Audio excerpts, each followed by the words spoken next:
Salut internaute, ça me fait super plaisir d'être avec toi aujourd'hui et le sujet c'est ça.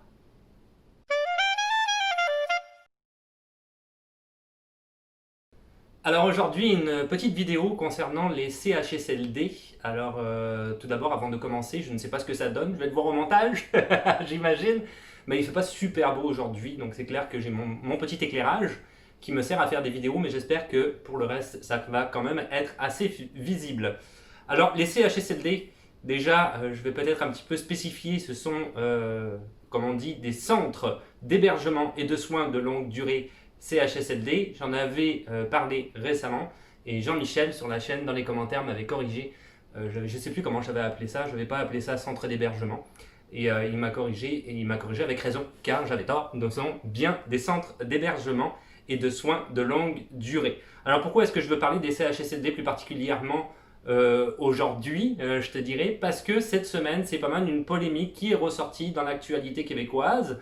Les CHSLD ont toujours, depuis quand même, c'est pas une polémique qui date d'hier, je te dirais. Ils ont toujours manqué pas mal de moyens, et qui dit manquer de moyens, dit manquer de personnel, et qui dit manquer de personnel, dit manquer principalement, je te dirais, de préposés aux bénéficiaires.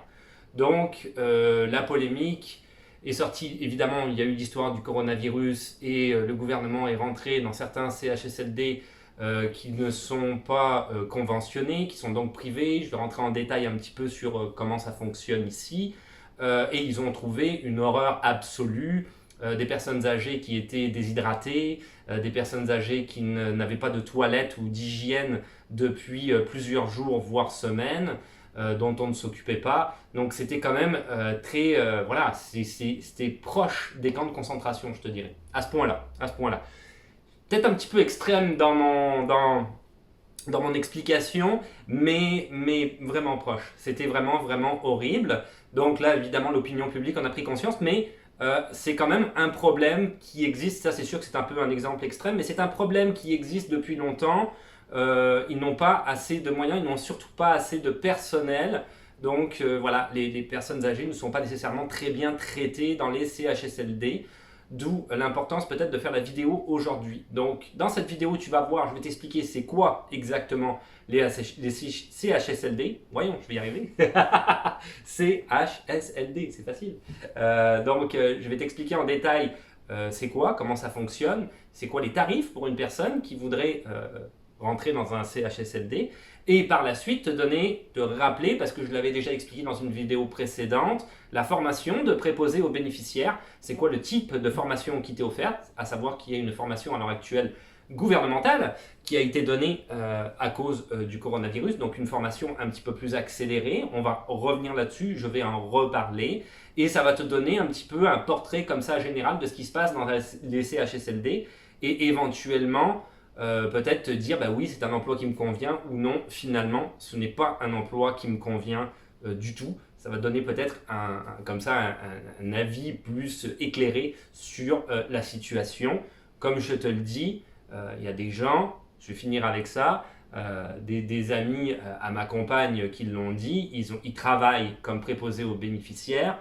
Et c'est beaucoup des gens issus de l'immigration qui travaillent comme préposés aux bénéficiaires. Et il y a notamment le témoignage d'une de ses amies qui a dit que non, quand ça serait sa retraite, elle retournerait dans son pays. Elle ne voudrait pas être traitée de cette manière-là. Donc on voit qu'il y a un effort particulier à fournir de la part du gouvernement dans les CHSLD. Il y a un manque crucial, notamment en personnel. Donc, si tu vas travailler, il faut t'attendre à des conditions qui vont quand même être assez extrêmes, aussi bien au niveau humain, j'imagine, que sûrement au niveau horaire, s'il manque de personnel. Alors pour commencer, peut-être on va y aller avec la genèse un petit peu de des CHSLD.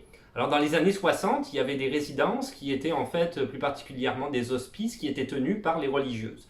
Parce que, je ne sais pas si tu le sais ou si tu as vu mes vidéos précédentes, c'est vrai qu'il commence à y en avoir pas mal un paquet sur la chaîne, mais j'en avais parlé dans une vidéo où je remettais un petit peu en perspective l'histoire du Québec. Et les années 60, ça a été la Révolution tranquille et ça a été le gros changement des mœurs dans la société québécoise à pas mal de niveaux, la mainmise par exemple des patrons anglais, mais aussi la mainmise de la religion catholique sur l'État, même carrément sur les gens, qui leur dictait un petit peu comment vivre et la manière de faire. C'était très dictatorial de la part de la religion catholique à ce moment-là. Donc les gens ont massivement rejeté ça, hein, un petit peu comme dans tous les pays, hein, les années 60, 68, tu le vois aux États-Unis, tu le vois en France, il y a eu des mouvements comme ça, de manifestations sociales où les mœurs ont changé par obligation. Hein. Les États conservateurs ont dû un petit peu s'adapter. Ils n'ont pas eu le choix. On leur a pas laissé le choix. C'est quand même pas mal. Donc à partir de là, il y a eu une révolution qui s'est établie. À partir de 1968, le gouvernement entame donc la construction de centres d'hébergement et à peu près dans les années 80, on atteint le potentiel de 60 000 lits, ce qui est quand même pas mal. En 1992, ils sont donc nommés les fameux CHSLD, soit Centres d'hébergement et de soins de longue durée. Merci Jean-Michel, c'était de ma faute. Et donc, le gouvernement impose à ce moment-là un critère d'admission dans les CHSLD. C'est sûr que je vais avoir du mal plusieurs fois. C'est-à-dire qu'il faut absolument que tu aies besoin d'une heure de soins par jour en tant que personne âgée. D'accord? C'était ça le critère à l'époque.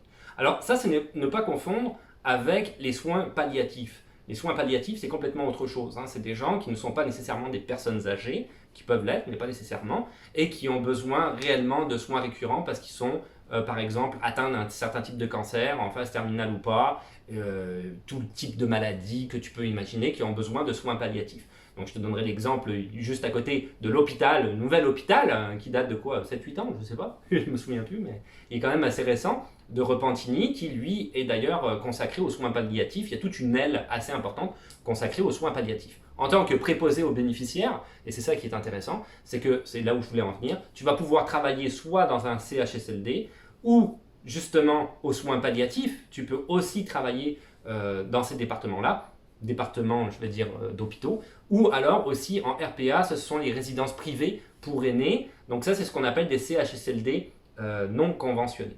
Et ça, je vais revenir là-dessus plus en détail, je vais t'expliquer plus comment ça fonctionne.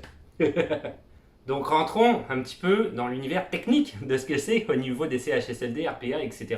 Ça va sûrement t'intéresser si jamais tu veux devenir préposé aux bénéficiaires, de savoir où est-ce que tu veux te diriger. Je ne parlerai pas des soins palliatifs, comme je l'ai dit, qui est un petit peu à part, mais tu l'as compris, je pense, aisément, où est-ce que tu t'en vas si tu décides d'aller dans cette direction-là.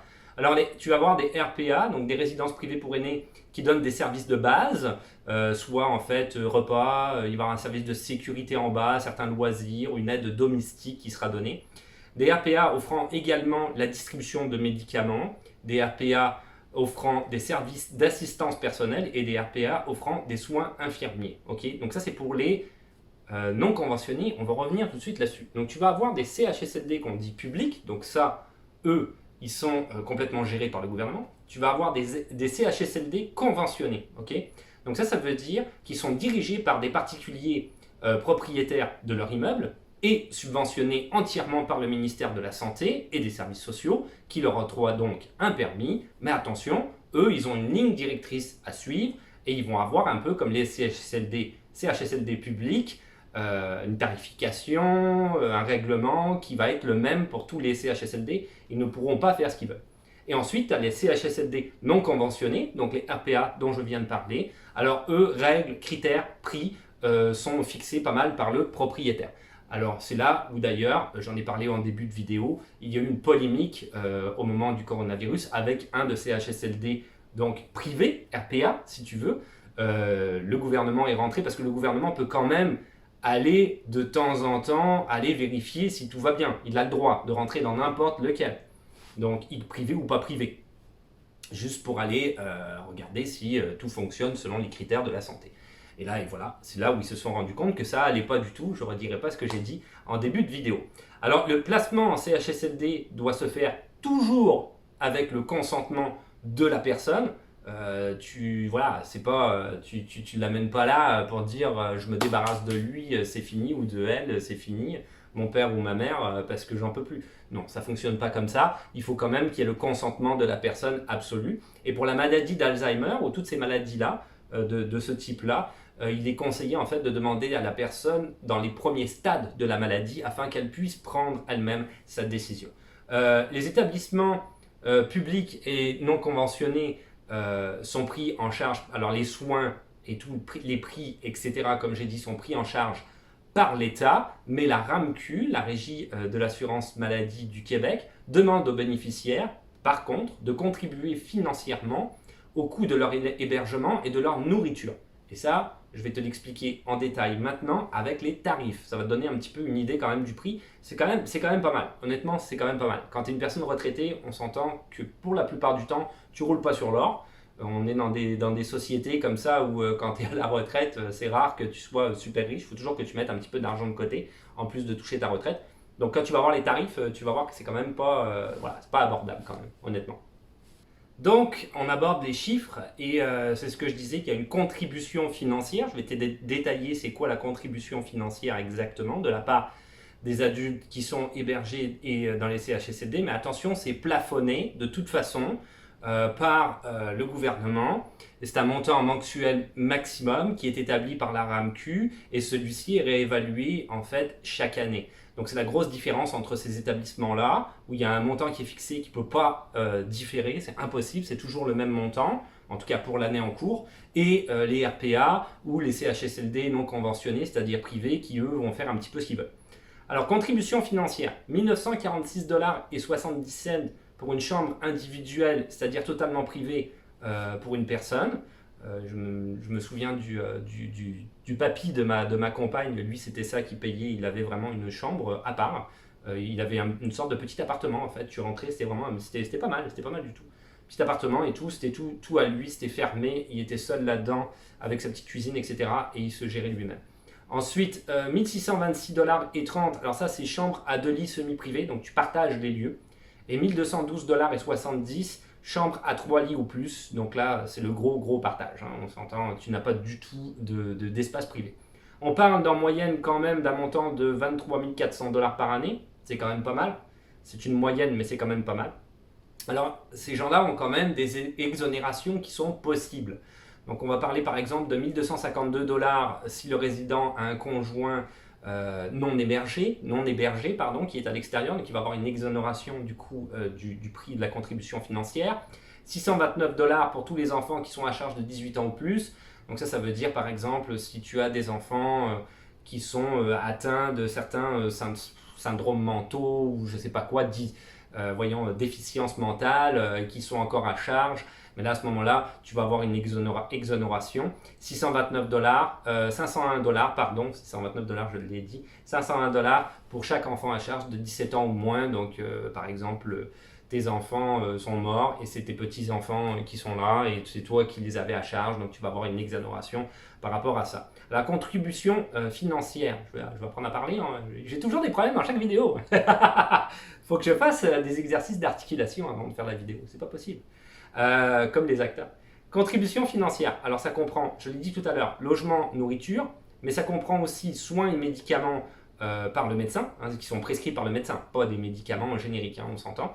Services professionnels, pharmacie, qui souvent est sur place, travailleurs sociaux qui peuvent t'aider, physiothérapie, lavage des vêtements, c'est quand même pas mal, activités offertes aux patients également dans l'établissement. Encore une fois, j'ai vu le grand-père de ma conjointe, effectivement, il avait accès à tout ça. Il y avait quelqu'un qui venait dans son petit appartement à heure fixe pour la prise de ses médicaments, ils peuvent te changer des pansements si c'est nécessaire. Ils sont quand même, toi tu es autonome, mais ils sont quand même là, ils sont présents. Il y avait une cafétéria en bas, une énorme salle à manger, tu pouvais descendre pour aller manger, etc.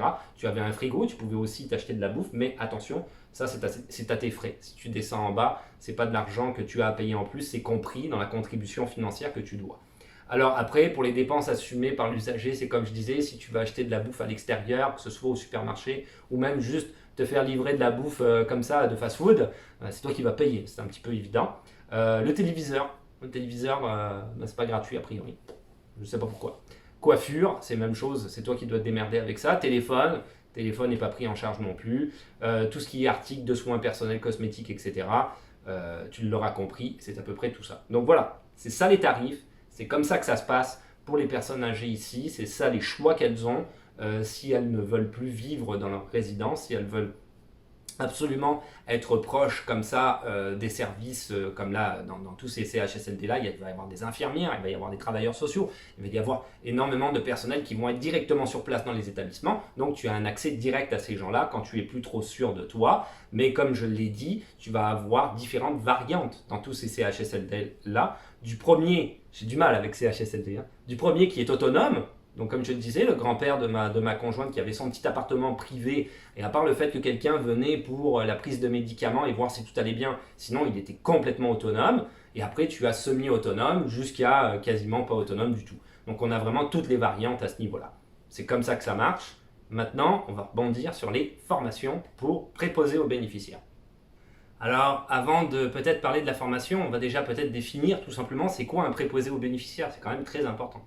Alors, le préposé aux bénéficiaires, tout d'abord, il collabore, ça c'est clair, avec l'équipe de soins à l'identification des besoins de la personne. Que ce soit en soins palliatifs, en CHSLD ou en résidence privée, ça va être toujours, pour les personnes âgées, donc plus particulièrement, ça va être toujours la même chose.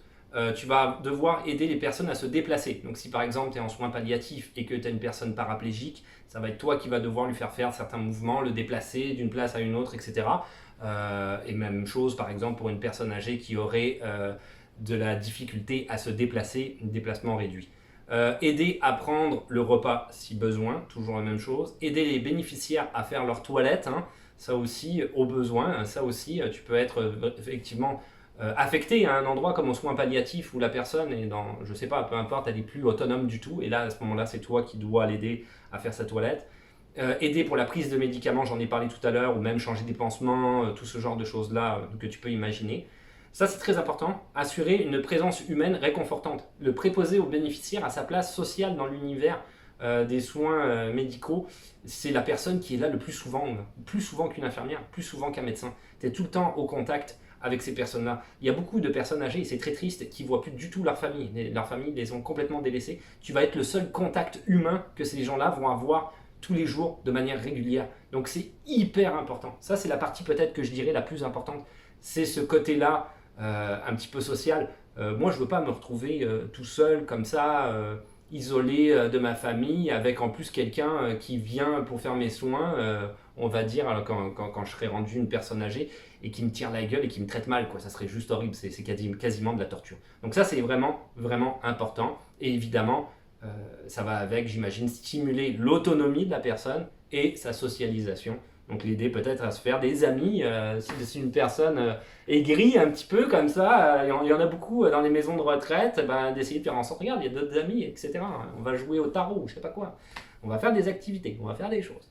Alors, le salaire moyen d'un préposé aux bénéficiaires, c'est assez intéressant, c'est entre 14 $ et 22 $ de l'heure. 14 $, en fait, c'est les établissements privés. Et oui, les établissements privés, ils payent pas beaucoup. Alors, je ne sais pas c'est quoi les conditions de travail dans un établissement privé, mais les salaires ne sont pas super élevés. 20 $, c'est à peu près ça que tu vas être payé si tu travailles dans un CHSLD, conventionné voilà, au public. 22 $, ça c'est le plus haut. Pour les hôpitaux militaires, alors ça ce sont des postes civils, pardon, puisque bon, tu n'appartiens pas au corps militaire, mais tu es quand même dans un hôpital militaire, et c'est une fonction publique qui a trait en fait au fédéral, donc sur l'ensemble du Canada, mais tu peux quand même travailler au Québec, ça ne change rien. Ça c'est le plus haut en termes de salaire pour être préposé aux bénéficiaires. La formation que tu vas pouvoir suivre, c'est un DEP, un diplôme d'études professionnelles, assistance à la personne en établissement de santé. Tu vas en trouver plein, je ne te dirai pas les établissements, il y a plein de cégep qui l'offrent, donc à toi à faire un petit peu tes recherches sur internet et à trouver où est-ce que tu peux trouver cette formation-là, à trouver où est-ce que tu peux trouver, 2 fois trouver. C'est toujours une formation qui dure 870 heures, ça il faut compter à peu près 9 mois à temps plein, d'accord? Donc voilà, pour devenir préposé aux bénéficiaires, c'est pas la mer à boire, ça se fait quand même relativement bien honnêtement, et c'est quand même assez rapide, 9 mois à temps plein, c'est pas long. Depuis, j'en avais parlé dans une vidéo précédente, depuis avril-mai à peu près, avec la crise du coronavirus, avec le fait qu'il y avait déjà des manques cruciaux de préposés aux bénéficiaires dans tous ces établissements-là que je viens de citer, et le fait que le coronavirus a fait en sorte qu'il y en ait certains, parce que le coronavirus est rentré dans les CHSLD, hein, à peu près ça, je te dirais vers mars-avril, et puis il y a plein de préposés qui sont restés là à travailler super fort, mais malheureusement, ils sont tombés malades, ils ont eu le coronavirus, ils ont été obligés de rester à la maison, mais il n'y avait personne pour les remplacer. Donc ça a créé, déjà qu'il y avait une pénurie de main-d'œuvre, ça a décuplé la pénurie de main-d'œuvre, et le gouvernement se retrouve à l'heure actuelle avec une problématique grandissante à ce niveau-là. Ils ont dit aussi, je vais continuer après avec la formation, mais c'est intéressant, qu'ils voulaient augmenter le salaire des préposés aux bénéficiaires. Donc ça, c'est censé être dans leur programme politique. On attend de voir, mais ils sont censés le faire. Donc depuis avril-mai, le gouvernement donne une formation accélérée, parce qu'ils ont besoin de pas mal de monde, aux soins, ces soutiens aux soins d'assistance en établissement de santé. Ça, c'est un AEP, une attestation d'études professionnelles. Pardon, je vais y arriver. Ça veut dire que c'est beaucoup plus rapide en fait. 375 heures réparties sur 12 semaines, tu vois que c'est rapide. Le gouvernement t'offre une bourse de 760, bourse d'études de 760 dollars par semaine, c'est pas négligeable, pendant la durée de ta formation pour pas que tu te retrouves non plus sans argent. C'est quand même très bien. Donc voilà, je mettrai le lien de cette, tu pourras le trouver si jamais tu es intéressé, le lien de cette formation sur internet. Il y a eu une petite polémique quand la formation est sortie parce que la plupart des gens qui avaient suivi cette formation se sont dit ouais on la suit et tout c'est cool, mais à la sortie de la formation ils ne donnent pas des temps pleins. Donc de toute façon ça sert à rien.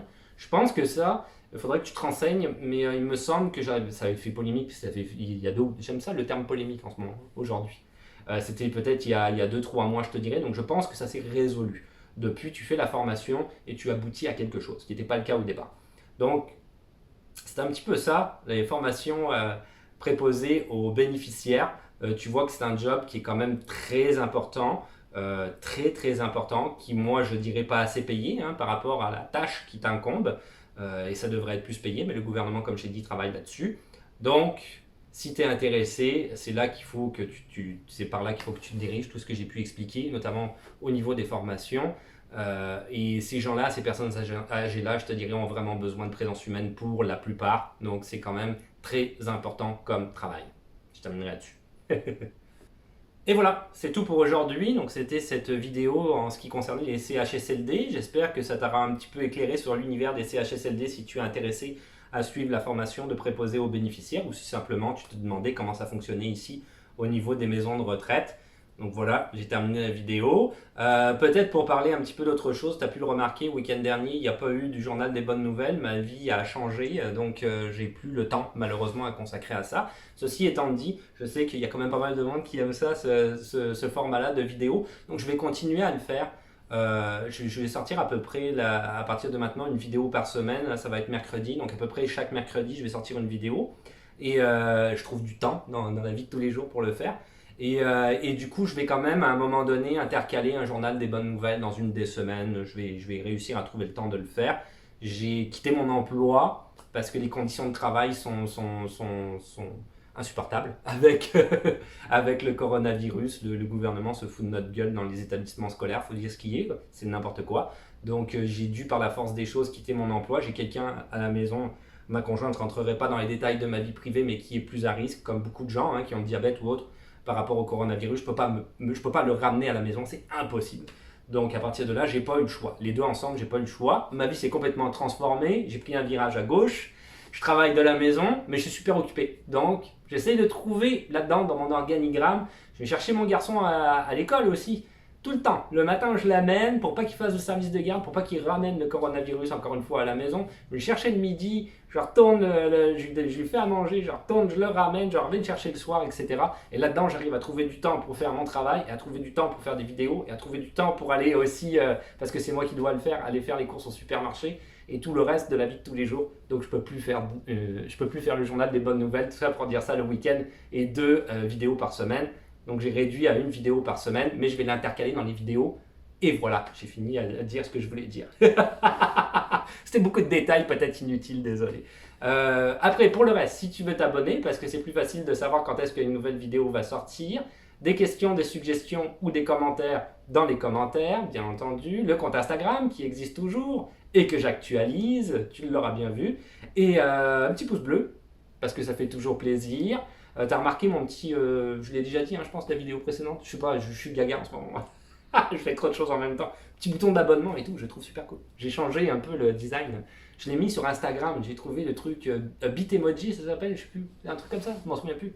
Je trouvais ça cool, tu peux vraiment modéliser tes emojis comme ça avec ta face, c'est super drôle. Ouais, peu importe. On va se dire à la revoyant, on va arrêter là. À envoyer, ciao, bye. J'ai trop parlé, j'ai trop parlé.